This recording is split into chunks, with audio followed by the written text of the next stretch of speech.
Hey, my name's Tyler. I am a full-time gold digger and dealer and business owner in the Outback, Kalgoorlie. I'm going to do rapid fire to reintroduce myself because it's been a while and I've got lots of new faces. It's going to be dot points, rapid fire. I'm going to try and not ramble. I'm a fourth generation gold prospector. My family are full-time gold miners. I used to be a full-time gold prospector. Then my business, the Prospectors Club, which is a gold dealership, took off and now I'm full-time in that. I have 6 staff. We turn over multiple 7 figures a year, and it's always been my dream to be a business owner. So incredible, love it. I have had 5 businesses. I had a swimwear and jewelry label. I had a grazing company, an events company.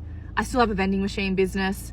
And the Prospectors Club used to be a online subscription where people could sign up and learn about how to be a gold prospector. That kind of started because I did a TV show. I've been on 3 TV shows. I've been on Aussie Gold Hunters, Gold Rush, Parker's Trail. And the Prospectors Club started because when I started doing TV, I had an influx of people saying, how do we find gold? You can't go to uni or TAFE to be a gold prospector. So I started the Prospectors Club. After school, I had a gap year, went to uni for social work, dropped out of uni, hated it, really wanted to be my own boss. This was 12 years ago. So I sent in, I'm going to try and do rapid fire still, but I sent my photos into a modeling agency in Melbourne. They said, yep, come in for an interview. I said, oh, I'm just in WA. They said, well, you have to live in Melbourne. So I lied, said I lived in Melbourne. 2 weeks later, with $800 in my bank account, that's a whole nother story, got my little Mazda 3, drove across the Null, found a house on Gumtree, rocked up, slept on the floor for a couple of nights, went to the modeling agency. They said, actually, no, you're too fat, basically, even though I was a size 6. I just got big hips. But anyway, was like, what the fuck am I going to do? Started working at a pub, worked my way up to be a manager, and then had my jewelry business on the side. I'd take my jewelry in shoe boxes to work to sell to all the girls and the guys, and then worked my way up slowly. Steph Claire Smith, shout out, posted my jewelry about 10 years ago, and it helped me buy a camera and kind of get the website going. Got into $20,000 credit card debt because of that business.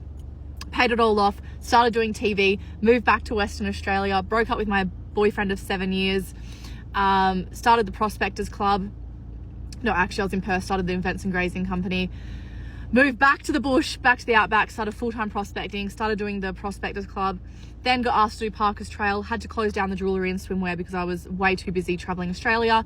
Traveled Australia for Parker's Trail, traveled New Zealand for Parker's Trail, traveled South America, I did Peru and Bolivia for Parker's Trail, moved to Alaska and Canada for Gold Rush, was in Alaska as the mine manager at a small placer mine. Then after that had to stop the Prospectors Club because I was working 7 days a week, 7 a.m. till 7 p.m. I was also writing a book. I wrote a book in that time. And then I moved back to Australia. Basically, Parker's Trail said, you don't speak Portuguese, you're not coming to Brazil with us. There was a lot more to that story, but I won't get into it. So I was being a full-time prospector in Australia and was like, I want to start the Prospectors Club up again, but I had an influx of people wanting to buy gold, so I started selling my parents' gold online, and then I couldn't keep up with the demand, so then I started buying all of the local prospectors' gold, selling that, got a $50,000 overdraft in my bank account so I could buy bulk stock gold. Gold's expensive. And then hired six staff members, opened a company in Canada with my friends who are gold miners to start a gold subscription service with their gold.